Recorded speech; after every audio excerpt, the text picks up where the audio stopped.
Hello Brian, মহিলা কৃষকদের জন্য সুখবর নিয়ে আসলাম। প্রধানমন্ত্রী কিষাণ সম্মান নিধি বা পিএম কিষাণ প্রকল্পে যেসব মহিলারা আবেদন করবেন তারা বছরে 12,000 টাকা করে পাবেন।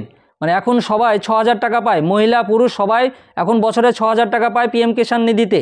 কিন্তু এবার মহিলারা যদি জমির মালিক হন তারা বছরে 12,000 টাকা করে পাবেন। এই ব্যাপারে কি বলেছে আমরা সম্পূর্ণ আলোচনা করব, আপনারা শেষ পর্যন্ত দেখবেন। দেখার আগে যারা নতুন আছেন চ্যানেলটাকে সাবস্ক্রাইব করে দিবেন, আর যারা ফেসবুক থেকে দেখবেন অবশ্যই পেজটাকে ফলো করবেন। বলছে দেখুন, দরজায় কড়া নাড়ছে লোকসভা ভোট, তার আগে মহিলা কৃষকদের নগদ অনুদান বাড়িয়ে 12,000 টাকা করা হতে পারে বলে খবর সূত্রের।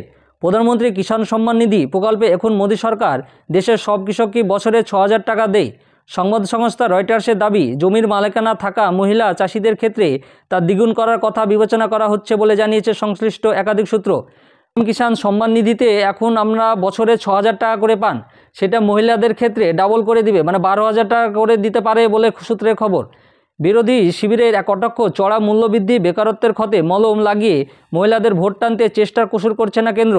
হাতে নগদ বৃদ্ধির ভাবনা চিন্তা ও ব্যালট বাক্সের দিকে তাকিয়ে যে কারণে রান্নার গ্যাসের দাম কমানো হয়েছে, যদিও তা মাত্র 200 টাকা কমায় দেশবাসীর লাভ হয়েছে সামান্য।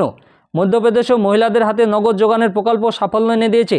সূত্র জানিয়েছে, বাজেটে মহিলা কৃষকদের অনুদান বৃদ্ধির প্রস্তাব থাকতে পারে। 2019-এ গত লোকসভা নির্বাচনের আগে চাষিদের আর্থিক সাহায্য কিষাণ সম্মান নিধি এনেছিল মোদী সরকার। তাতে বছরে 3টি কিস্তিতে মোট 6,000 টাকা দেওয়া হয়। তবে যাদের নিজস্ব জমি রয়েছে তারাই শুধু এই অনুদান পান। মানে কৃষক সম্মান নিধিতে আমরা বছরে 3 কিস্তিতে 6,000 টাকা পাই। যাদের নিজস্ব জমি আছে, মানে অন্য জমি হলে বা আপনারা অন্য ভাগ চাষি হলে আপনারা কিন্তু অ্যাপ্লাই করতে পারেন না কৃষক সম্মান নিধিতে। যেটা আমরা কৃষক বন্ধুতে পারি, মানে সবাই পায়, ভাগ চাষিরাও পায় এবং নিজস্ব জমির মালিকরাও আমরা আমরা কৃষক বন্ধুতে অ্যাপ্লাই করতে পারি। কিন্তু কৃষক সম্মান নিধিতে যার নিজস্ব জমি আছে তারা অ্যাপ্লাই করতে পারে। মানে এটা আমরা বছরে 6,000 টাকা করে পাই। কিন্তু এবার বাজেটে পেশ হতে পারে মহিলারা, মানে যেসব জমির মহিলারা মালিক তারা কৃষক সম্মান নিধিতে অ্যাপ্লাই করলে 12,000 টাকা পর্যন্ত পাবেন বছরে। অর্থনীতিবিদ অজিতাভ রায়চৌধুরীর দাবি, মহিলাদের ক্ষমতায়ন লক্ষ্য হলে কেন্দ্র বিভিন্ন কাজে তাদের মজুরি পুরুষদের সমান করার ব্যবস্থা করুক। কারণ এখনও বহু ক্ষেত্রে এই বৈষম্য তীব্র। একই কাজে মজুরির ফারাক চোখে পড়ার মতো। মহিলাদের আরও বেশি করে নিয়োগের বন্দোবস্ত করা যেতে পারে, তাতে দীর্ঘকালীন ভিত্তিতে সমস্ত মহিলা কর্মী উপকৃত হবেন।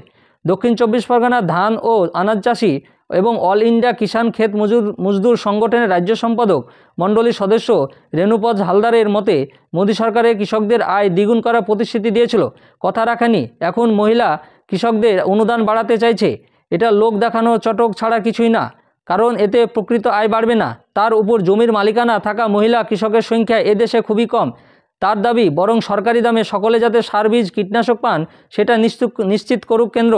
মানে সামনে বাজেটে যেসব জমির মালিক মহিলারা তারা কৃষক সম্মান নিধি মানে পিএম কিষাণে 12,000 টাকা পর্যন্ত আপনারা পেতে পারেন, মানে বাজেটে পেশ হতে পারে। আর এই ভিডিওটা কেমন আপনারা অবশ্যই কমেন্ট করে জানাবেন।